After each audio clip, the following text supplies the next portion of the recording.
work with Freud, and, in a frankly egotistic manner, to partake in his wealth of experience. His Hello. friendship meant a great deal to me. So we are doing I have no batik reason for painting. wishing him dead. Here is But the it was wax possible that the dream could be that I will be regarded applying as onto as a compensation or this jean antidote jacket. for my conscious high opinion and admiration. This is the second layer, Therefore, the dream recommended a rather more critical and attitude it's a towards dragon God. I jean was distinctly jacket. shocked by it, although the final sentence of the dream seemed to me an allusion I got to dragons Freud's on the potential sleeves, on the immortality. back, The and dream some had not reached its end flowers. with It's the a very episode lucky of dragon. Christmas worship. After a Okay. hiatus came a second and far And then more I dyed remarkable it I was in an Italian city, fuchsia, and and it now was I'm around going to do midnight, another layer, 12 at 1. and then I'll do another A dye on fierce top of sun this. was beating down upon the narrow streets. Probably a dark blue. The city was built on hills and reminded me of a particular part of Basel, the Kohlenberg. We're listening to Carl Jung, Memories, Dreams, Reflections. That runs through the city are partly flights of steps. In the dream, one such stairway descended to Barfußenplatz. I'm trying to fix The this. city was Basel, All right. and yet it was also an Italian city, something like Bergamo. It was summertime. Okay, sorry The about that. blazing sun stood at the zenith, and everything was bathed in an intense light. A crowd came streaming towards me, and I knew that the shops were closing, and people were on their way home to dinner. In the midst of this stream of people walked a knight in full armor. He mounted the steps towards me. He wore a helmet of the kind that is called a bassinet, with eye slits and chain armor. Over this was a white tunic, into which was woven, front and back, a large red cross. One can easily imagine how I felt. Suddenly to see in a modern city, during the noonday rush hour, a crusader coming towards me. What struck me as particularly odd was that none of the many persons walking about seemed to notice him. No one turned his head or gazed after him. It was as though he were completely invisible to everyone but me. I asked myself what this apparition meant, and then it was as if someone answered me, but there was no one there to speak. Yes, this is a regular apparition. The knight always passes by here between 12 and 1 o'clock, and has been doing so for a very long time, for centuries, I gathered, and everyone knows about it. The knight and the customs official were contrasting figures. The customs official was shadowy, someone who still couldn't die properly, a fading apparition. The knight, on the other hand, was full of life and completely real.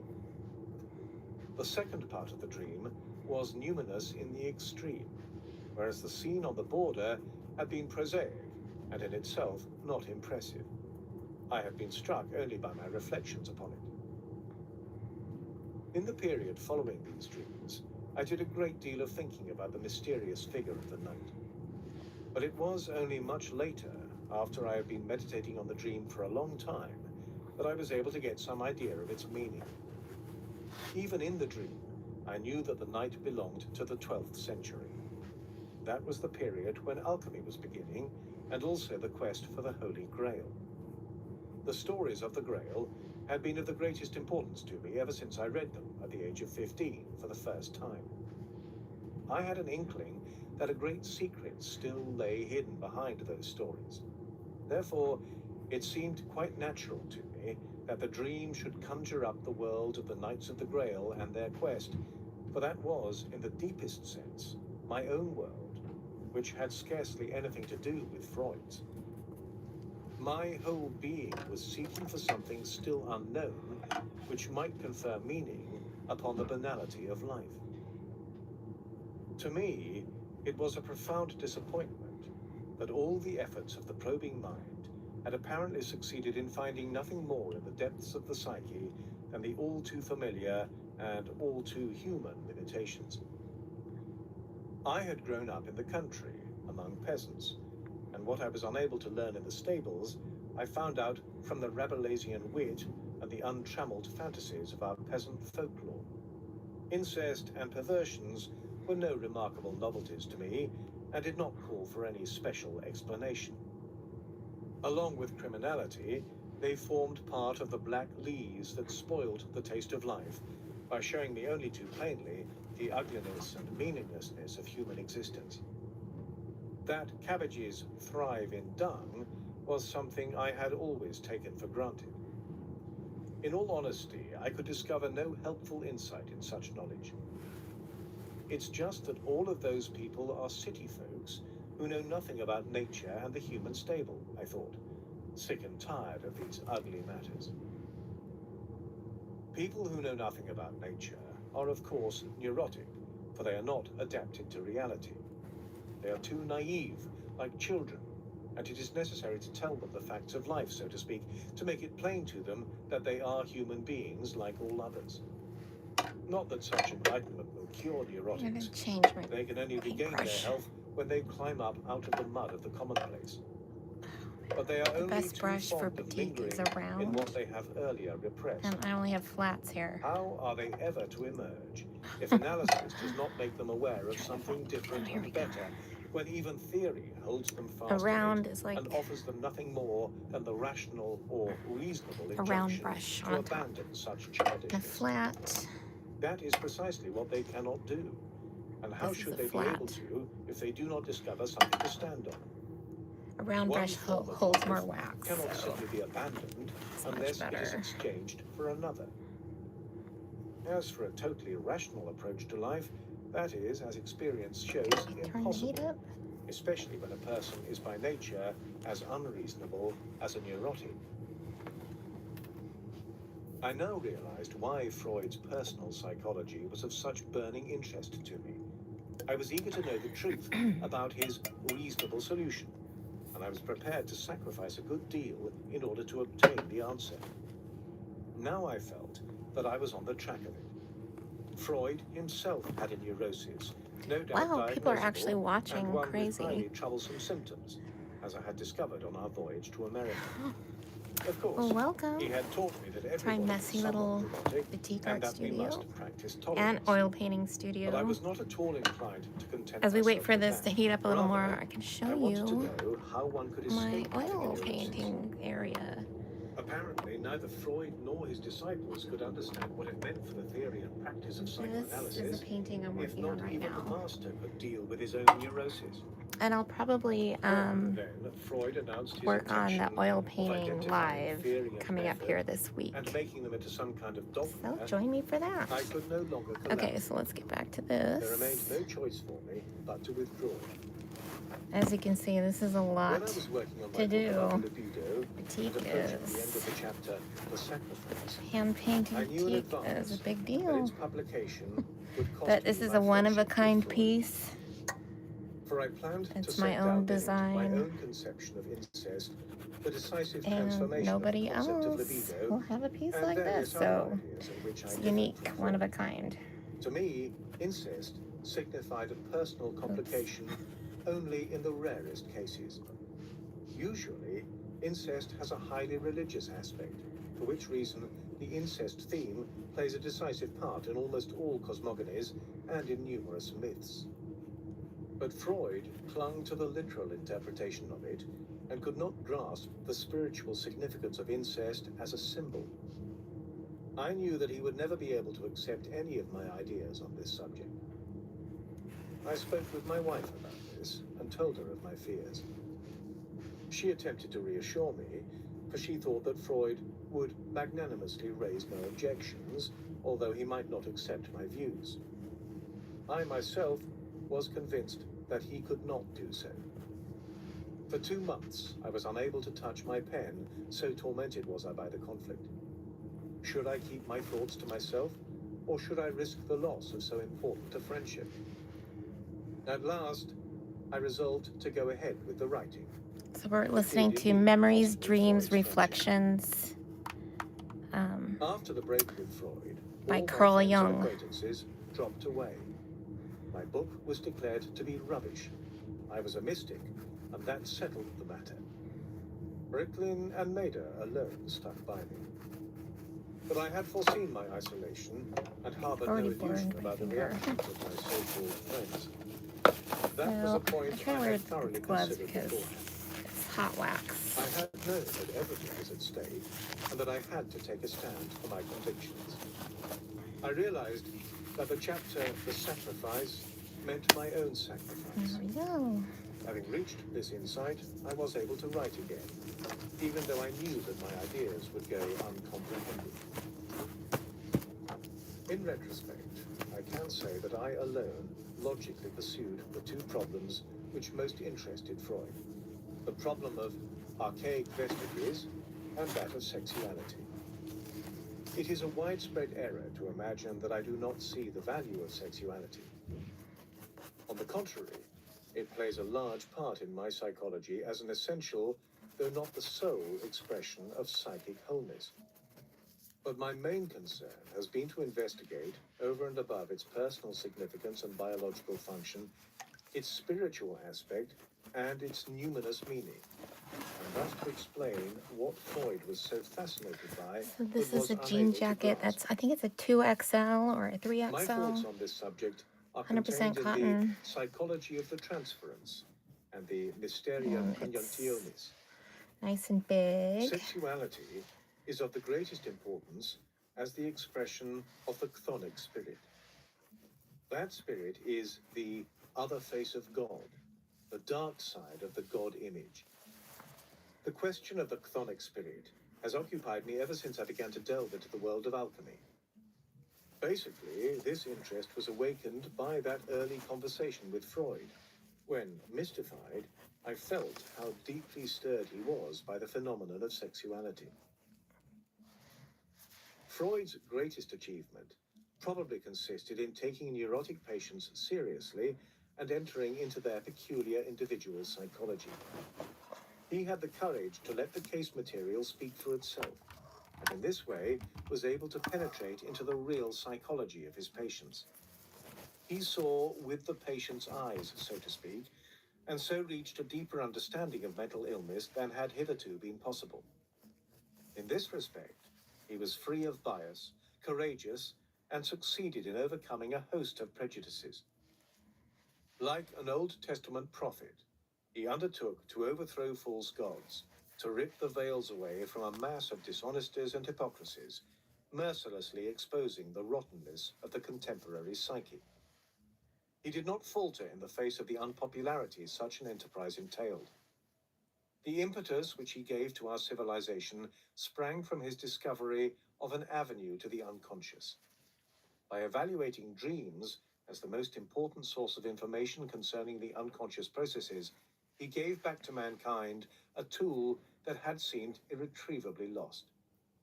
He demonstrated empirically the presence of an unconscious psyche which had hitherto existed only as a philosophical postulate, in particular in the philosophies of C.G. Carus and Eduard von Hartmann.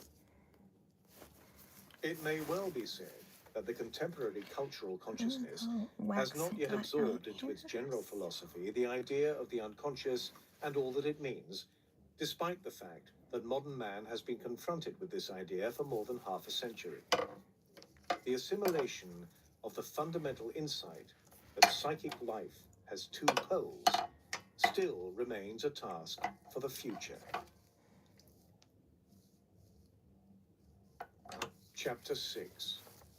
Confrontation the smaller brush with to the do the unconscious. smaller details. After the parting of the ways with Freud, a period of inner uncertainty began for me. It would be no exaggeration to call it a state of disorientation. I felt totally suspended in mid-air, for I had not yet found my own footing. Above all, I felt it necessary to develop a new attitude towards my patients. I resolved, for the present, not to bring any theoretical premises to bear upon them, but to wait and see what they would tell of their own accord. My aim became to leave things to chance. The result was that the patients would spontaneously report their dreams and fantasies to me, and I would merely ask, "What occurs to you in connection with that?" Or, There's the "How do you mean claw. that? Where does that come from? What do you think about it?" Okay. The interpretations How long have I been doing seemed to this? follow of their own accord from the 14 patient's minutes? replies Yeah, and we've only done this associations. part. I avoided Batik all takes a long theoretical time. view and simply helped the But patients to it is understand the fun dream and images it's by worth it. themselves, without application of rules and theories. Soon I realized that it was right to take the dreams in this way as the basis of interpretation, for that is how dreams are intended. They are the facts from which we must proceed. Naturally, the aspects resulting from this method were so multitudinous that the need for a criterion grew more and more pressing. The need, I might almost put it, for some initial orientation. About this time, I experienced a moment of unusual clarity in which I looked back over the way I had traveled so far. I thought, now you possess a key to mythology and are free to unlock all the gates of the unconscious psyche. But then, something whispered within me, why open all gates? And promptly the question arose of what, after all, I had accomplished. I had explained the myths of peoples of the past. I had written a book about the hero, the myth in which man has always lived. But in what myth does man live nowadays? In the Christian myth, the answer might be, do you live in it? I asked myself. To be honest, the answer was no. For me, it is not what I live by. Then do we no longer have any myth? No. Evidently, we no longer have any myth.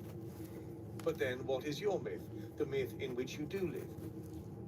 At this point, the dialogue with myself became uncomfortable, and I stopped thinking. I had reached a dead end. Then, around Christmas of 1912, I had a dream. In the dream, I found myself in a magnificent Italian with Talk to the marble dragon. floor and a marble balustrade. I was sitting on a gold Renaissance This chair. thing has In like front of 2 me or was 3 a dragons table of on rare it. beauty. This is the big It one on was the made back. of green stone, like emerald. There I sat, looking out into the Wraps distance, around for the loggia was set high up on the the tower of the castle. sleeves. My children were sitting at the table too. Suddenly, a white bird descended, a small seagull or a dove. Gracefully, it came to rest on the table, and I signed to the children to be still, so that they would not frighten away the pretty white bird. Immediately, the dove was transformed into a little girl, about 8 years of age, with golden blonde hair. She ran off with the children and played with them among the colonnades of the castle. I remained lost in thought, musing about what I had just experienced. The little girl returned and tenderly placed her arms round my neck. Then she suddenly vanished. The dove was back and spoke slowly in a human voice. Only in the first hours of the night can I transform myself into a human being, while the male dove is busy with the 12 dead. Then she flew off into the blue air, and I awoke. I was greatly stirred. What business would a male dove be having with 12 dead people? In connection with the Emerald Table, the story of the Tabula Smaragdina occurred to me, the Emerald Table in the alchemical legend of Hermes Trismegistos. He was said to have left behind him a table upon which the basic tenets of alchemical wisdom were engraved in Greek. I also thought of the 12 apostles, the 12 months of the year, the signs of the zodiac, etc. But I could find no solution to the enigma. Finally, I had to give it up. All I knew with any certainty was that the dream indicated an unusual activation of the unconscious. But I knew no technique whereby I might get to the bottom of my inner processes, and so there remained nothing for me to do but wait, go on with my life, and pay close attention to my fantasies. One fantasy kept returning. There was something dead present, but it was also still alive.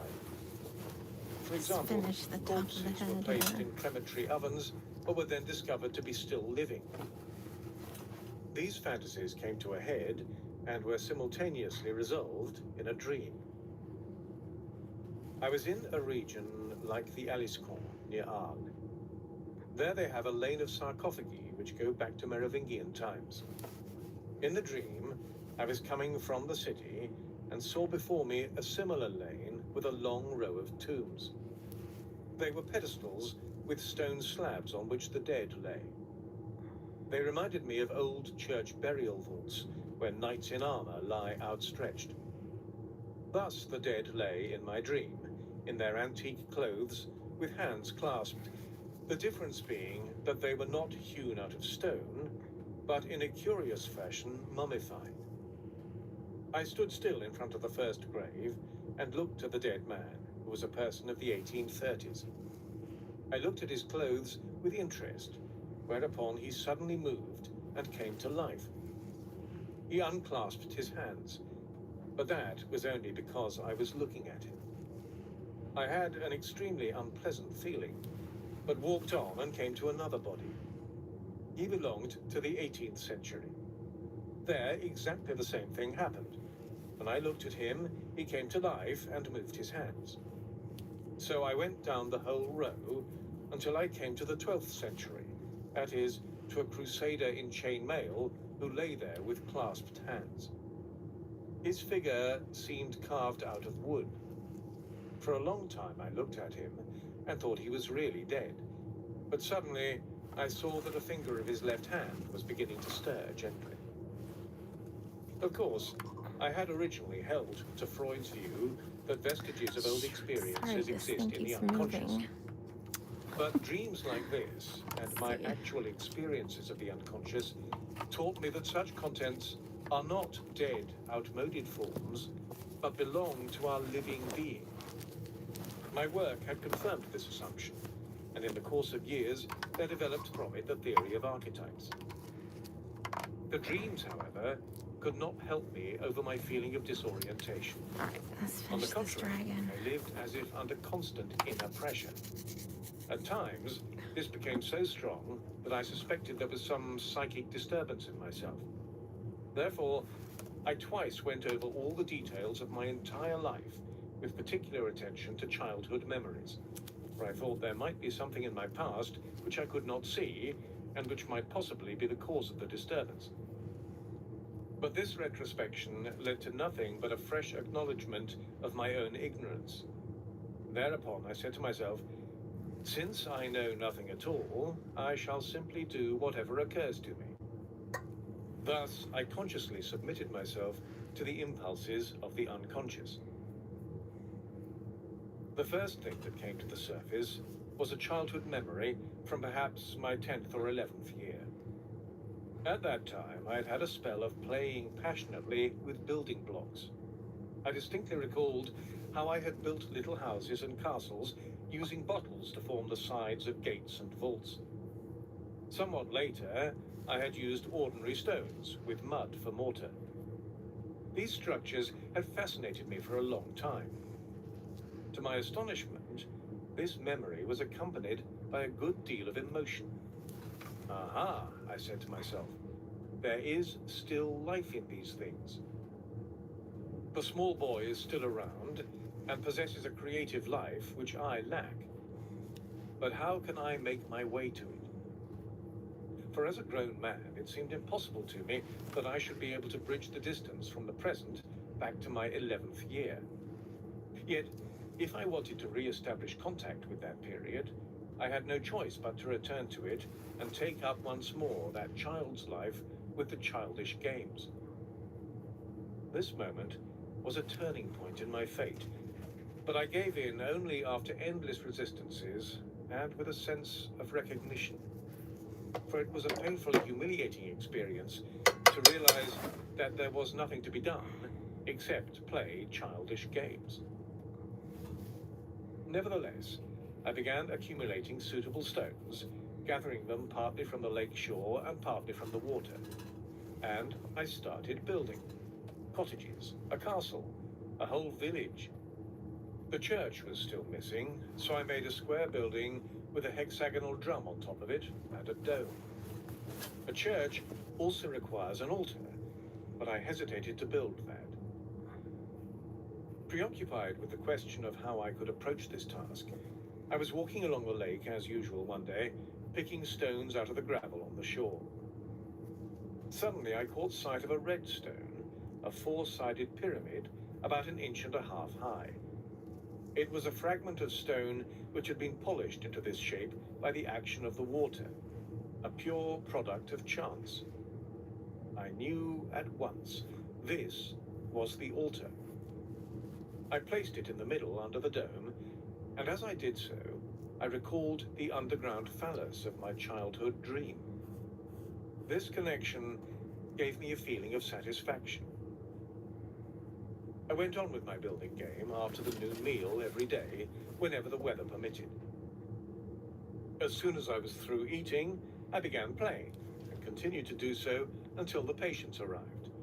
And if I was finished with my work early enough in the evening, I went back to building.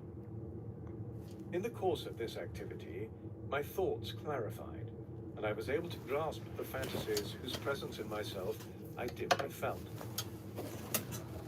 Naturally, I thought about the significance of what I was doing and asked myself, now really, what are Let's you do the about? second part of the You are dragon. building a small town. Yes, and doing body it wraps as if around it the were a whole right. I had jacket. no answer to my question, only the inner certainty that I was on the way to discovering my own myth. For the building game was only a beginning. It released a stream of fantasies, which I later carefully wrote down. This sort of thing has been consistent with me, and at any time in my later life when I came up against a blank wall, I painted a picture or hewed stone. Each such experience proved to be a rite d'entrée for the ideas and works that followed hard upon it. Everything that I have written this year, 1957, and last year, The Undiscovered Self, Flying Saucers, A Modern Myth, A Psychological View of Conscience, has grown out of the stone sculptures I did after my wife's death, on the 27th of November, 1955. The close of life, the end, and what it made me realize, wrenched me violently out of myself. It cost me a great deal to regain my footing, and contact with stone helped me. Towards the autumn of 1913, the pressure which I had felt was in me seemed to be moving outwards, as though there was something in the air. The atmosphere actually seemed to me darker than it had been. It was as though the sense of oppression no longer sprang exclusively from a psychic situation, but from concrete reality. This feeling grew more and more intense. In October, while I was alone on a journey, I was suddenly seized by an overpowering vision. I saw a monstrous flood covering all the northern and low-lying lands between the North Sea and the Alps. When it came up to Switzerland, I saw that the mountains grew higher and higher to protect our country. I realized that a frightful catastrophe was in progress. I saw the mighty yellow waves, the floating rubble of civilization, and the drowned bodies of uncounted thousands. Then the whole sea turned to blood. This vision lasted about 1 hour. I was perplexed and nauseated, and ashamed of my weakness. 2 weeks passed. Then the vision recurred, under the same conditions, even more vividly than before, and the blood was more emphasized. An inner voice spoke. Look at it well.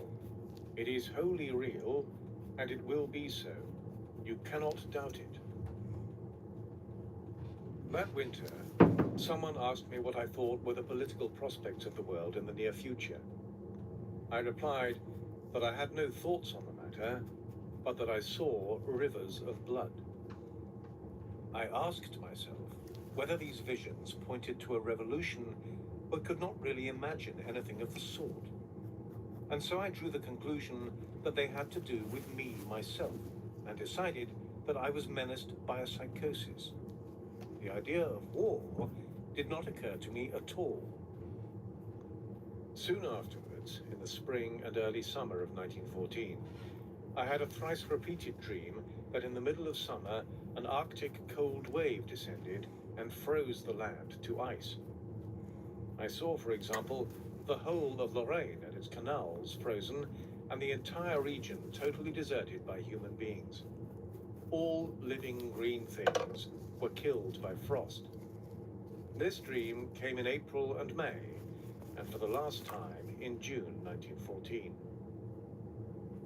In the third dream, frightful cold had again descended from out of the cosmos. Ooh, I like this flower. This dream, however, had an unexpected end. There stood a leaf-bearing tree, but without fruit. My tree of life, I thought, whose leaves had been transformed by the effects of the frost into sweet grapes full of healing juices. I plucked the grapes and gave them to a large, waiting crowd. At the end of July 1914, I was invited by the British Medical Association to deliver a lecture on the importance of the unconscious in psychopathology at a congress in Aberdeen. I was prepared for something to happen, for such visions and dreams are fateful.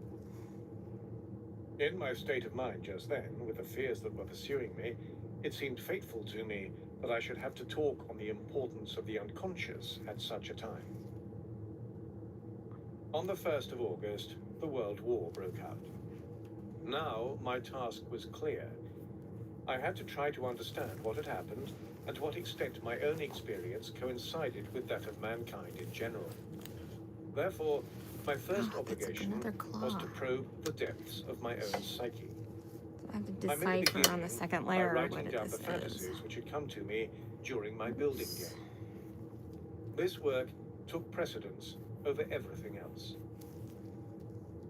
An incessant stream of fantasies had been released, and I did my best not to lose my head, but to find some way to understand these strange things. I stood helpless before an alien world. Everything in it seemed difficult and incomprehensible. I was living in a constant state of tension. Often, I felt as if gigantic blocks of stone were tumbling down upon me. One thunderstorm followed another. My enduring these storms was a question of brute strength. Others have been shattered by them. Nietzsche and Hölderlin and many others. Not sure what the last color should be, if I should dip this And in from the beginning, there was no doubt in my mind a that I dark must blue, find the meaning of what I was experiencing in these purple, fantasies. red, When I endured these assaults of the black. unconscious, I had an answering conviction that I was obeying a higher will, and that feeling continued to uphold me until I had mastered the task. I really like pink and black. But I had to do really certain good yoga together. exercises I might dip it in a order black. to hold my emotions in check. But since it What was do you my think? purpose to know what was going on within myself, I would do these exercises only until I had calmed myself enough to resume my work with the unconscious. Oh, As here's soon a as I had the pocket. feeling that I was myself again, I abandoned This this little restraint upon flower. the emotions and allowed the images and inner voices to speak afresh. The Indian, on the other hand, does yoga exercises in order to obliterate completely the multitude of psychic contents and images.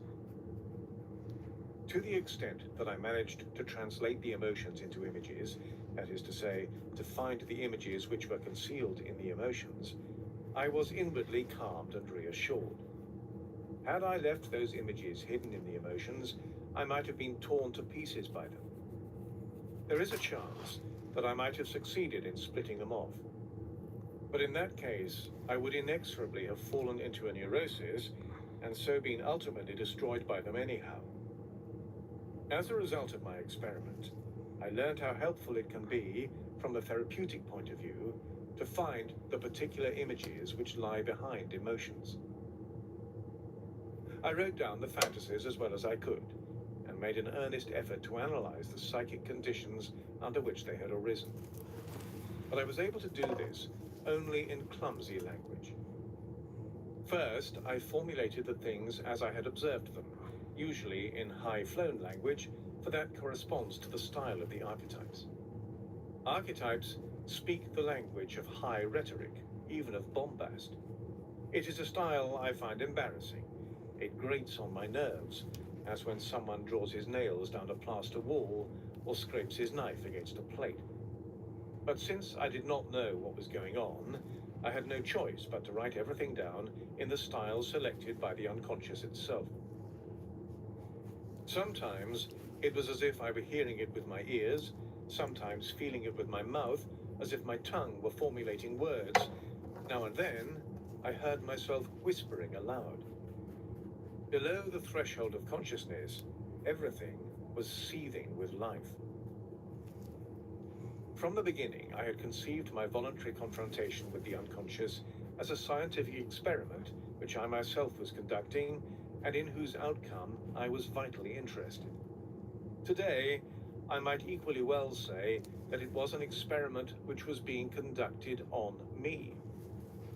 One of the greatest difficulties for me lay in dealing with my negative feelings. I was voluntarily submitting myself to emotions of which I could not really approve, and I was writing down fantasies which often struck me as nonsense, and towards which I had strong resistances. For as long as we do not understand their meaning, such fantasies are a diabolical mixture of the sublime and the ridiculous. Okay, finish this. It cost me a great dragon. deal to undergo them, but I had been challenged by fate. Only by extreme effort was I finally able to escape This from the labyrinth. flower. In order to grasp the fantasies which were stirring in me underground, I knew that I had to let myself plummet down into them, as it were. I felt not only violent resistance to this, but a distinct fear, for I was afraid of losing command of myself and becoming a prey to the fantasies, and as a psychiatrist, I realized only too well what that meant. After prolonged hesitation, however, I saw that there was no other way out. I had to take the chance, had to try to gain power over them, for I realized that if I did not do so, I ran the risk of their gaining power over me. A cogent motive for my making the attempt was the conviction that I could not expect of my patients something I did not dare to do myself. The excuse that a helper stood at their side would not pass muster, for I was well aware that the so-called helper, that is myself, could not help them unless he knew their fantasy material from his own direct experience, and that at present all he possessed were a few theoretical prejudices of dubious value. This idea that I was committing myself to a dangerous enterprise not for myself alone, but also for the sake of my patients, helped me over several critical phases. It was during Advent of the year 1913, the 12th of December to be exact, that I resolved upon the decisive step. I was sitting at my desk once more, thinking over my fears. Then I let myself drop. Suddenly, it was as though the ground literally gave way beneath my feet, and I plunged down into dark depths. I could not fend off a feeling of panic. But then, abruptly, at not too great a depth, I landed on my feet in a soft, sticky mass. I felt great relief, although I was apparently in complete darkness. After a while, my eyes grew accustomed to the gloom, which was rather like a deep twilight. Before me was the entrance to a dark cave, in which stood a dwarf with a leathery skin, as if he were mummified. I squeezed past him through the narrow entrance and waded knee-deep through icy water to the other end of the cave, where, in a projecting rock, I saw a glowing red crystal. I grasped the stone, lifted it, and discovered a hollow underneath. At first, I could make out nothing, but then I saw that there was running water. In it, a corpse floated by, a youth with blonde hair and a wound in the head. He was followed by a gigantic black scarab, and then by a red, newborn sun, rising up out of the depths of the water. Dazzled by the light, I wanted to replace the stone upon the opening, but then a fluid welled out. It was blood. A thick jet of it leaped up, and I felt nauseated. It seemed to me that the blood continued to spurt for an unendurably long time. At last, it ceased, and the vision came to an end. I was stunned by this vision. I realized, of course, that it was a hero and solar myth, a drama of death and renewal, the rebirth symbolized by the Egyptian scale. Okay. At the end, the dawn of the new day should have followed, but instead came that intolerable outpouring of blood, an altogether abnormal phenomenon, so it seemed to me. So that's But the then I back. recalled Trying the to do vision the of blood that sleeve. I had had in the autumn of that same year, This and I is abandoned all further attempt dragon to on the understand. sleeve. 6 days later, the 18th of December 1913, I had the following dream. I was with an unknown, brown-skinned man, a savage, in a lonely, rocky mountain landscape. It was before dawn. The eastern sky was already bright, and the stars fading. Then I heard Siegfried's horn sounding over the mountains, and I knew that we had to kill him. We were armed with rifles and lay in wait for him on a narrow path over the rocks. Then Siegfried appeared high up on the crest of the mountain in the first ray of the rising sun. On a chariot made of the bones of the dead, he drove at furious speed down the precipitous slope. When he turned a corner, we shot at him, and he plunged down, struck dead.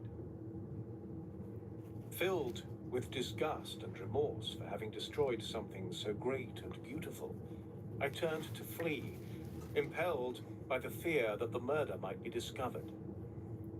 But a tremendous downfall of rain began, and I knew that it would wipe out all traces of the dead. I had escaped the danger of discovery. Life could go on, but an unbearable feeling of guilt remained. When I awoke from the dream, I turned it over in my mind, but was unable to understand it. I tried, therefore, to fall asleep again, but a voice within me said, "You must understand the dream, and must do so at once." The inner urgency mounted until the terrible moment came when the voice said, "If you do not understand the dream, you must shoot yourself."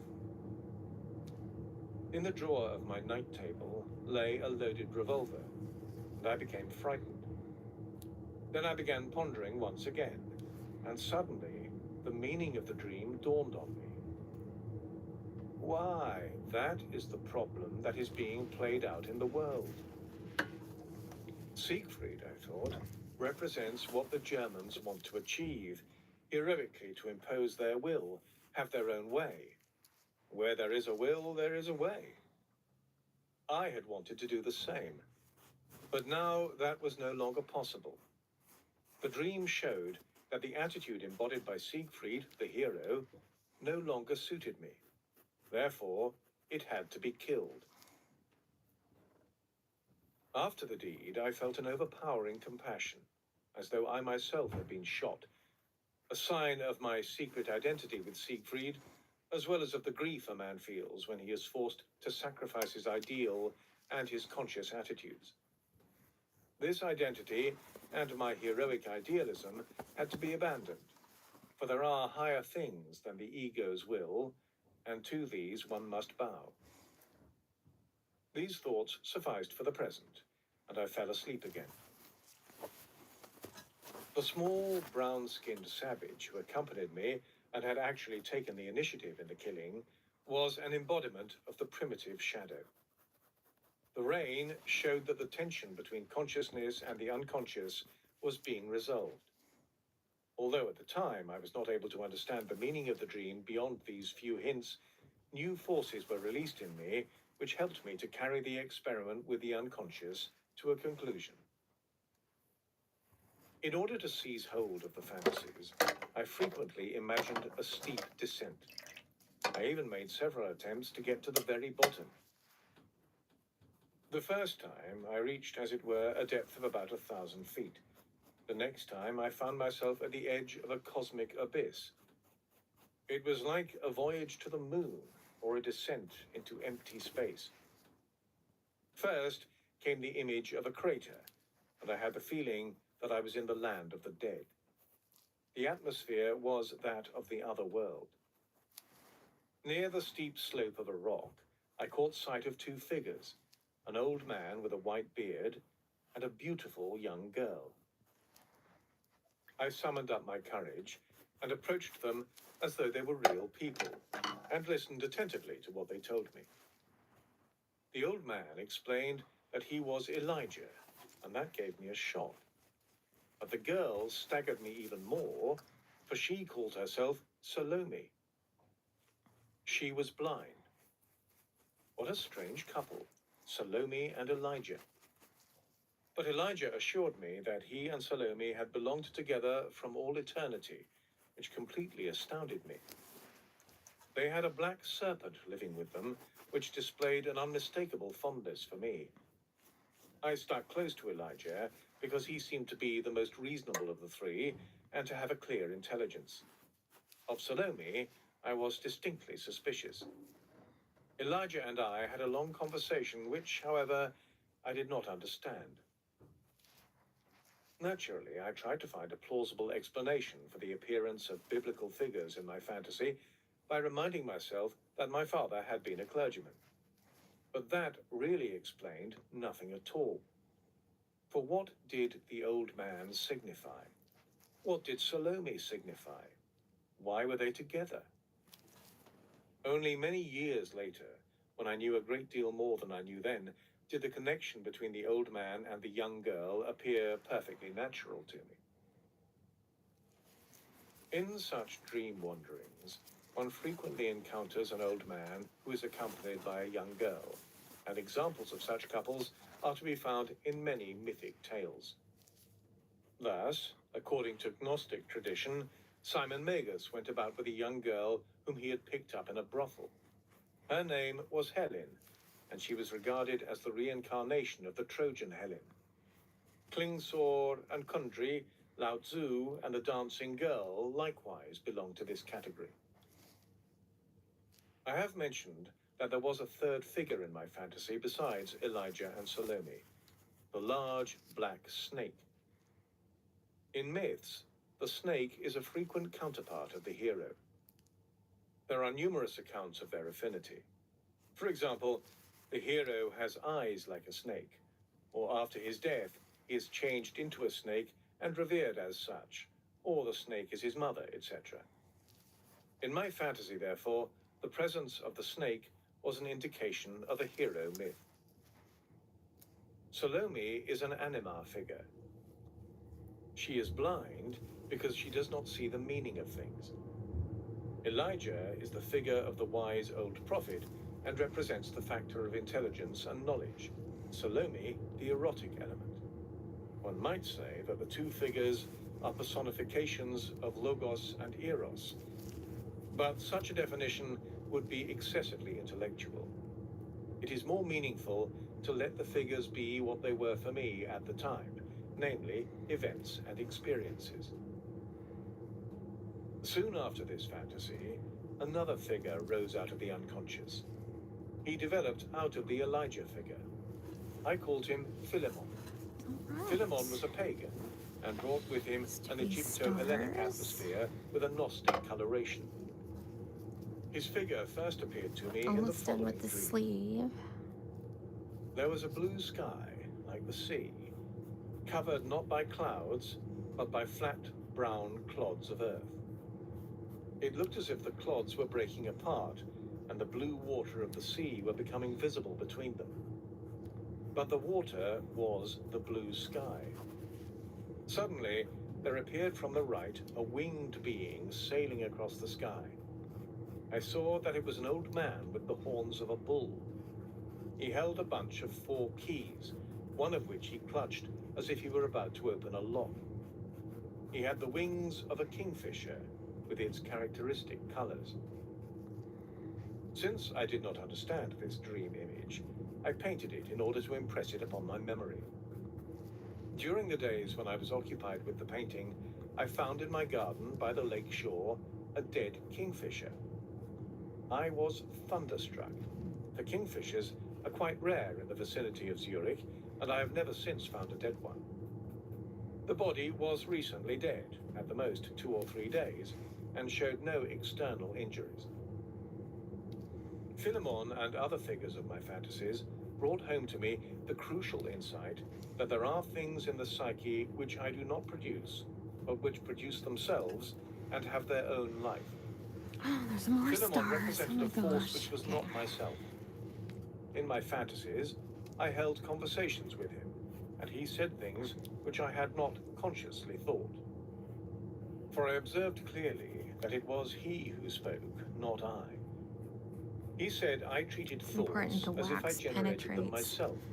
the But in his cloth, view, so it has to be thoughts hot were enough. like animals in the forest, Thick or enough. people in a room, or birds in the air, and added, if you should see people in a room, you would not think that you had made those people, or that you were responsible for them. It was he who taught me psychic objectivity, the reality of the psyche.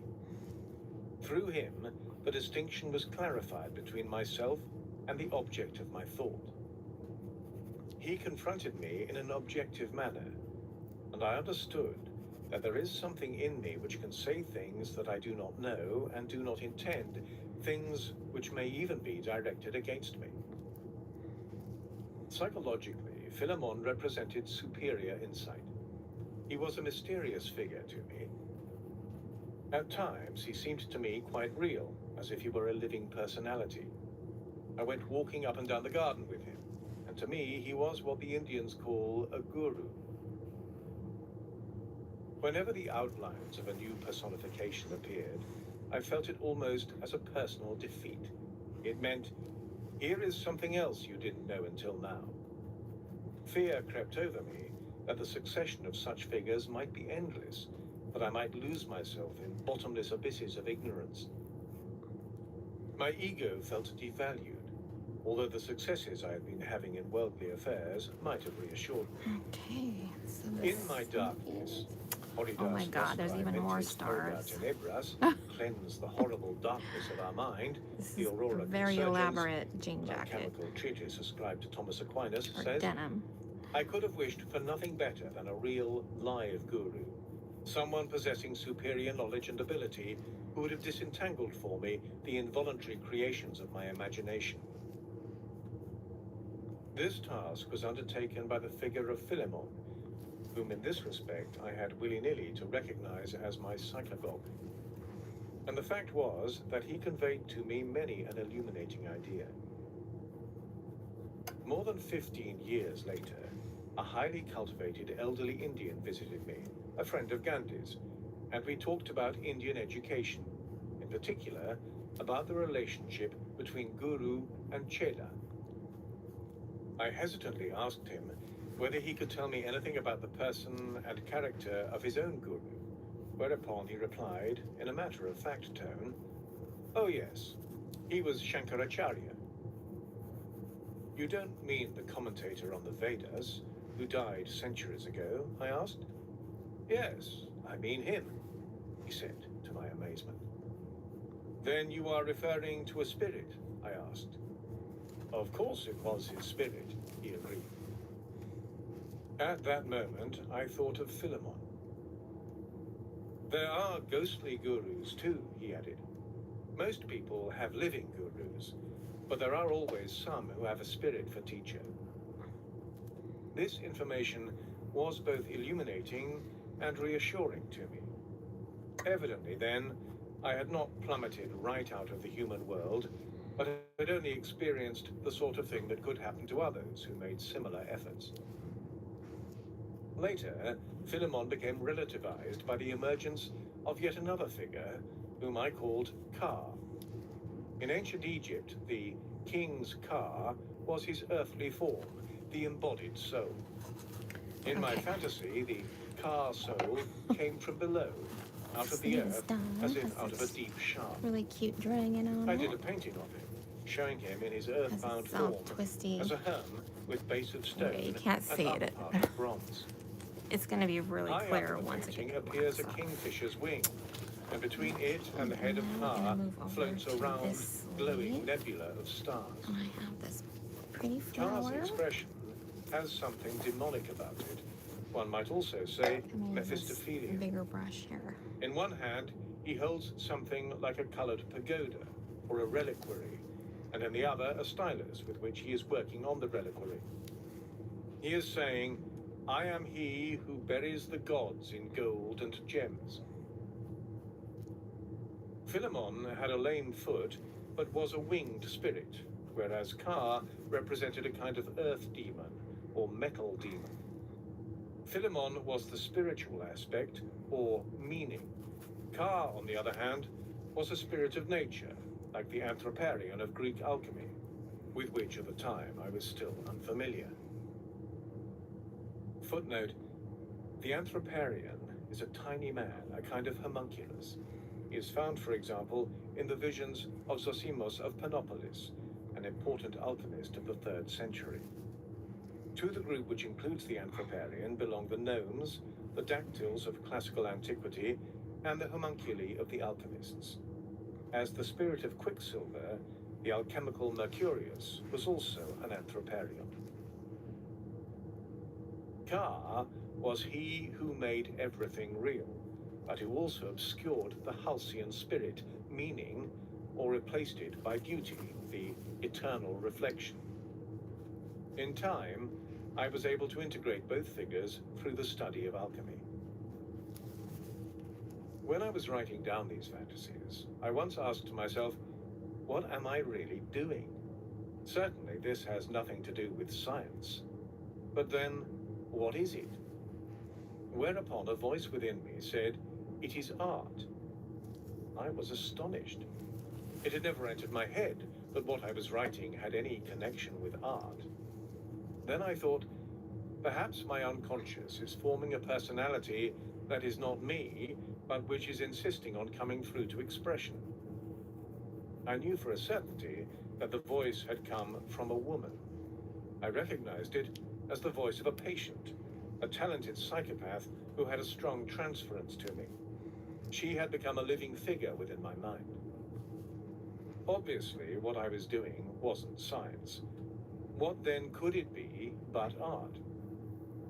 It was as though these were the only alternatives in the world. That is the way a woman's mind works. I said very emphatically to this voice that my fantasies had nothing to do with art, and I felt a great inner resistance. No voice came through, however, and I kept on writing. Then came the next assault, and again the same assertion, that is art. This time I caught her and said, no, it is not art. On the contrary, it is nature, and prepared myself for an argument. When nothing of the sort occurred, I reflected that the woman within me did not have the speech centers I had, and so I suggested that she use mine. She did so, and came through with a long statement. I was greatly intrigued by the fact that a woman should interfere with me from within. My conclusion was that she must be the soul in the primitive sense, and I began to speculate on the reasons why the name anima was given to the soul. Why was it thought of as feminine? Later, I came to see that this inner feminine figure plays a typical or archetypical role in the unconsciousness of a man, and I called her the anima. The corresponding figure in the unconscious of woman I called the animus. At first, it was the negative aspect of the anima that most impressed me. I felt a little awed by her. It was like the feeling of an invisible presence in the room. Then a new idea came to me. In putting down all this material for analysis, I was in effect writing letters to the anima, that is, to a part of myself with a different viewpoint from my conscious one. I got remarks of an unusual and unexpected character.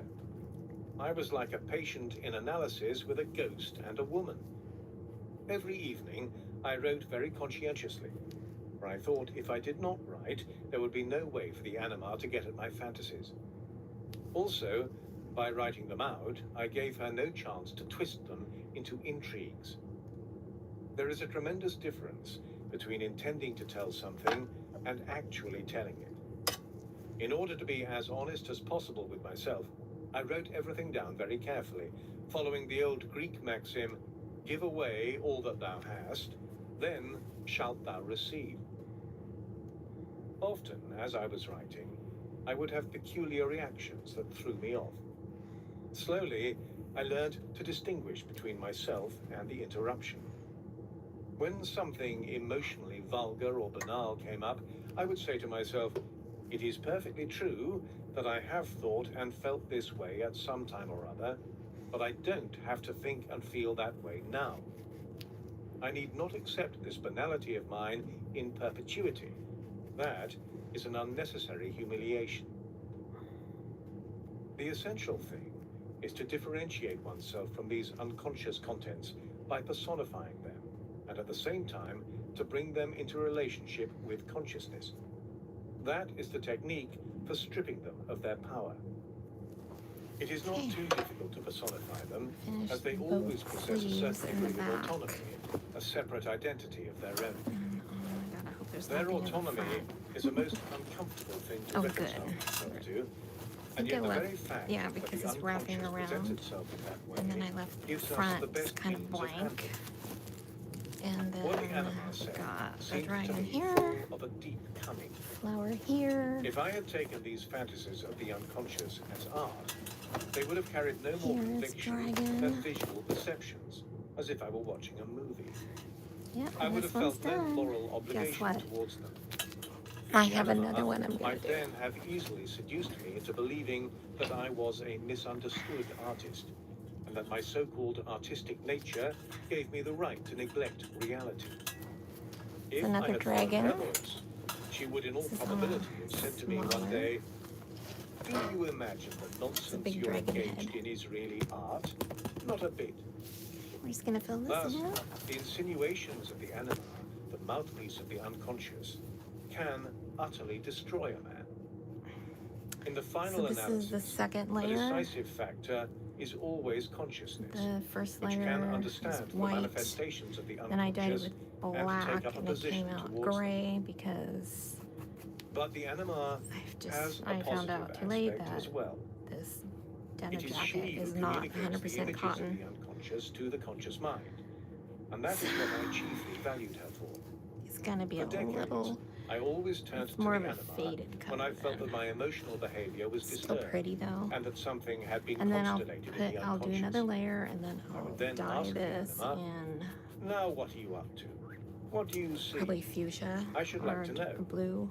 This. After some resistance, she Not sure regularly yet. produced an image. As soon as the image was there, the unrest or the sense of oppression vanished. The whole energy of these emotions was transformed into interest in and curiosity about the image. I would speak with the anima about the images she Or I might communicated put it to in me, black again. for I just had to see try to if it understand gets them as darker. best I could, just like a dream. Today, I no longer need these conversations with the anima, for I no longer have such emotions. But if I did have them, I would deal with them in the same way. Today, I am directly conscious of the anima's ideas because I have learned to accept the contents of the unconscious and to understand them. I know how I must behave towards the inner images. This orange I areas can read their here meaning is directly from my my dreams. Crayola marker. Therefore, no And that longer will need not a be in mediator here to in the communicate finished them. product when I boil out the wax. I wrote these fantasies down That's what first that in the is. black book. It's not gonna have Later, orange in I here. transferred them to the red book, which I also embellished with drawings. Footnote: the black book consists of 6 black-bound, smallish leather notebooks. The red book, a folio volume bound in red leather, contains the same fantasies couched in elaborately literary form and language and set down in calligraphic Gothic script, in the manner of medieval manuscripts.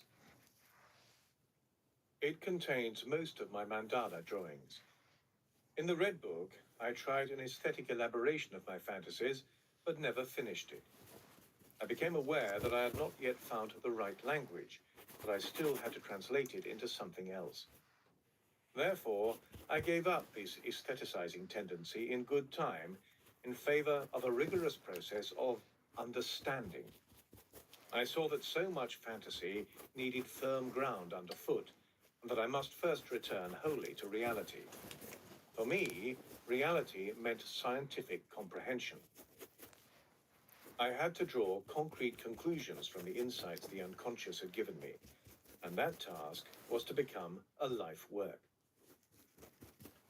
It is, of course, ironical that I, a psychiatrist, should at almost every step of my experiment have run into the same psychic material which is the stuff of psychosis and is found in the insane.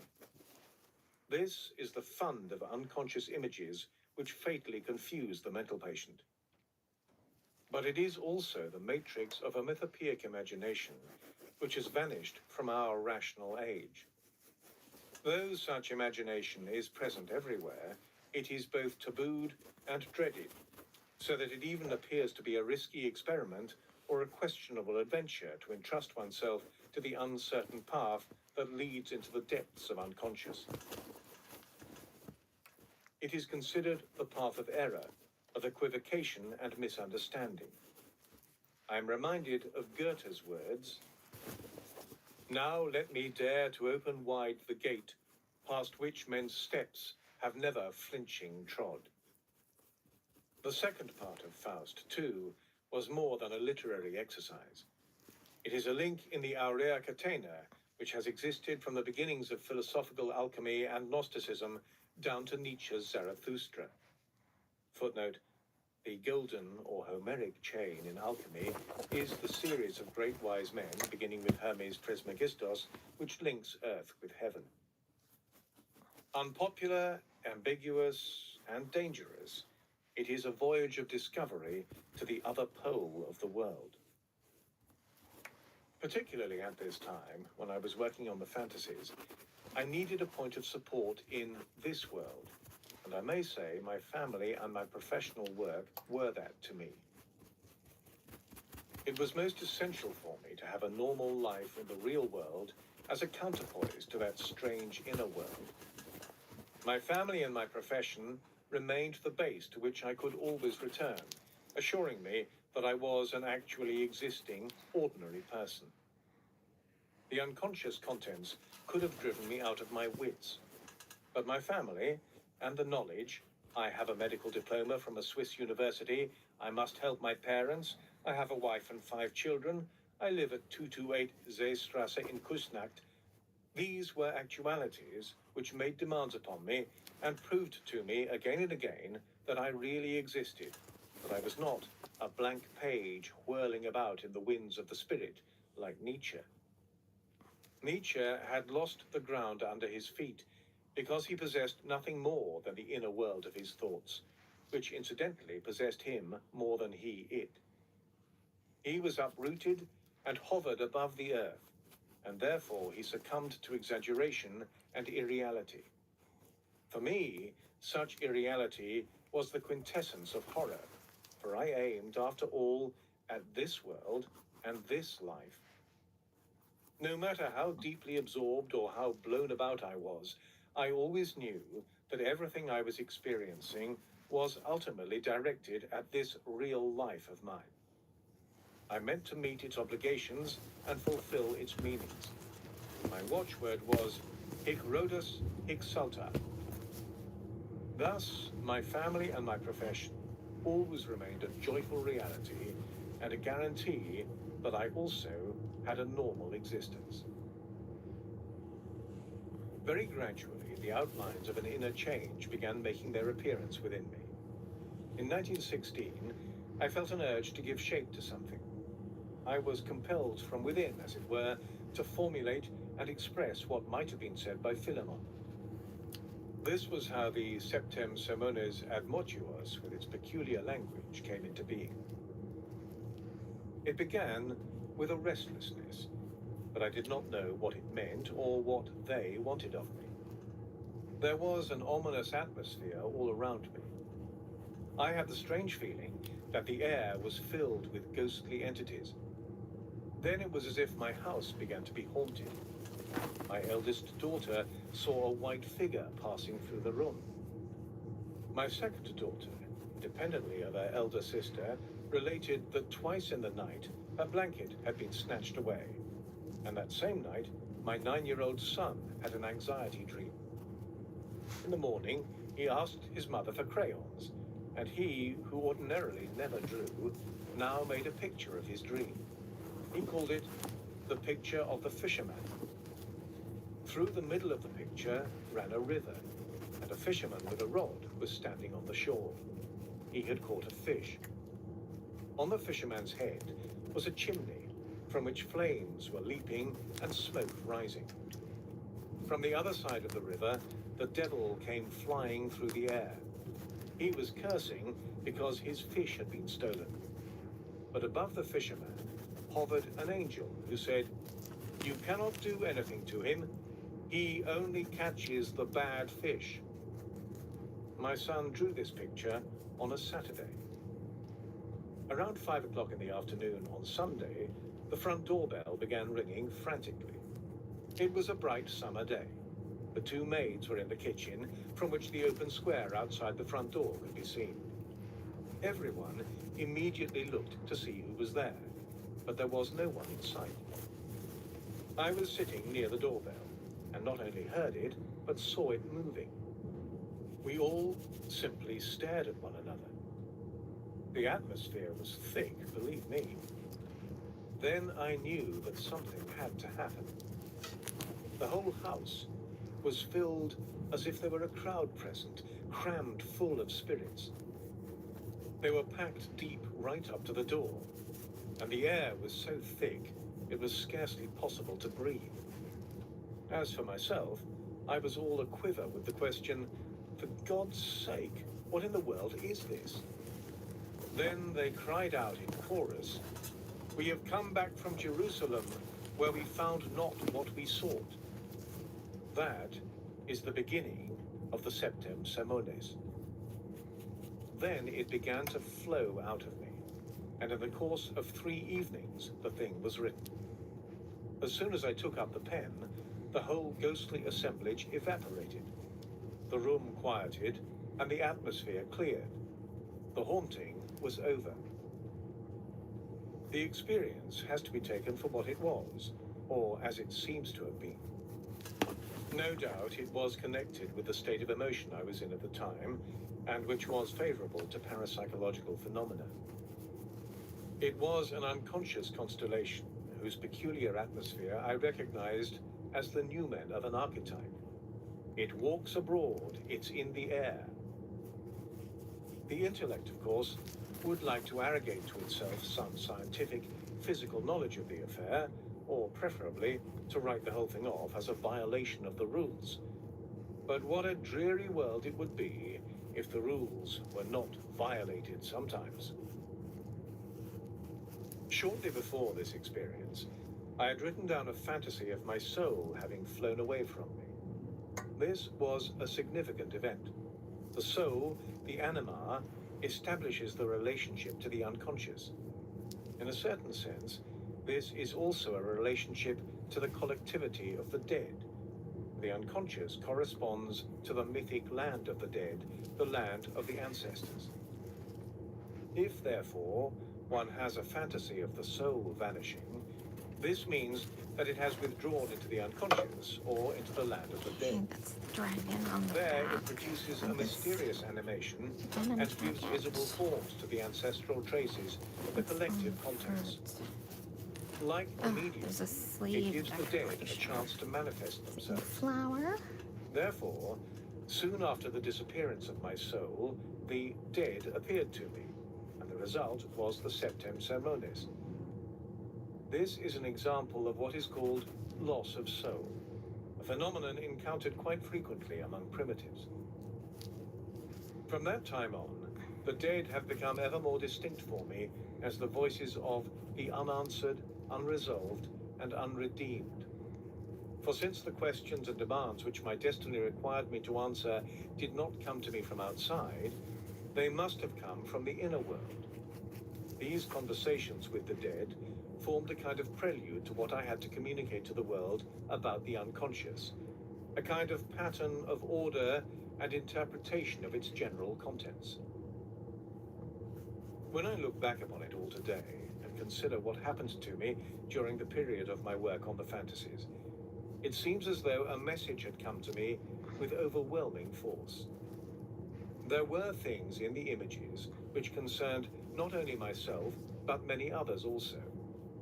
It was then that I ceased to belong to myself alone, ceased to have the right to do so. From then on, my life belonged to the generality. The knowledge I was concerned with, or was seeking, still could not be found in the science of those days. I myself had to undergo the original experience, and moreover, try to plant the results of my experience in the soil of reality. Otherwise, they would have remained subjective assumptions without validity. It was then that I dedicated myself to service of the psyche. I loved it and hated it, but it was my greatest wealth.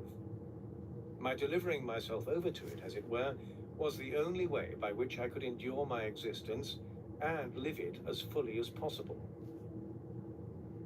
Today, I can say that I have never lost touch with my initial experiences. All my works, all my creative activity has come from those initial fantasies and dreams which began in 1912, almost 50 years ago. Everything that I accomplished in later life was already contained in them, although at first only in the form of emotions and images. My science was the only way of extricating myself from that chaos. Otherwise, the material would have trapped me in its thicket, strangled me like jungle creepers. I took great care to try to understand every single image, every item of my psychic inventory, and to classify them scientifically, so far as this was possible, and above all, to realize them in actual life. That is what we usually neglect to do. We allow the images to rise up, and maybe we wonder about them, but that is all. We do not take the trouble to understand them, let alone draw ethical conclusions from them. This stopping short conjures up the negative effects of the unconscious. It is equally a grave mistake to think that it is enough to gain some understanding of the images and that knowledge can here make a halt. Insight into them must be converted into an ethical obligation. Not to do so is to fall prey to the power principle, and this produces dangerous effects which are destructive not only to others, but even to the knower. The images of the unconscious place a great responsibility upon a man. Failure to understand them, or a shirking of ethical responsibility, deprives him of his wholeness and imposes a painful fragmentariness on his life. In the midst of this period, when I was so preoccupied with the images of the unconscious, I came to the decision to withdraw from the university, where I had lectured for 8 years as Privatdozent since 1905. My experience and experiments with the unconscious had brought my intellectual activity to a standstill. After the completion of the psychology of the unconscious, I found myself utterly incapable of reading a scientific book. This went on for 3 years. I felt I could no longer keep up with the world of the internet, nor would I have been able to talk about what really preoccupied me. And this coat The is material ready to brought to go life in the unconscious into had a almost second dye bath. literally struck me dumb. I could neither understand it nor keep it I'm form. not sure what color yet. At the university, I was in an exposed position. Anyway, I felt that in order to go on giving that's courses all for there, today. I would first have to find an And I've been entirely here, new oh my and god, different that long. Wow. orientation. Alright, It would be well, unfair to continue thank you teaching for young joining me. students when my And I'm own probably intellectual going to start situation doing some was nothing oil but a painting mass of online as doubts. well. I Alright, therefore felt that I was confronted with the thank choice of either you. continuing my Let me shut academic this thing career, whose road lay smooth before me, or following the laws of my inner personality, of a higher reason, and forging ahead with this curious type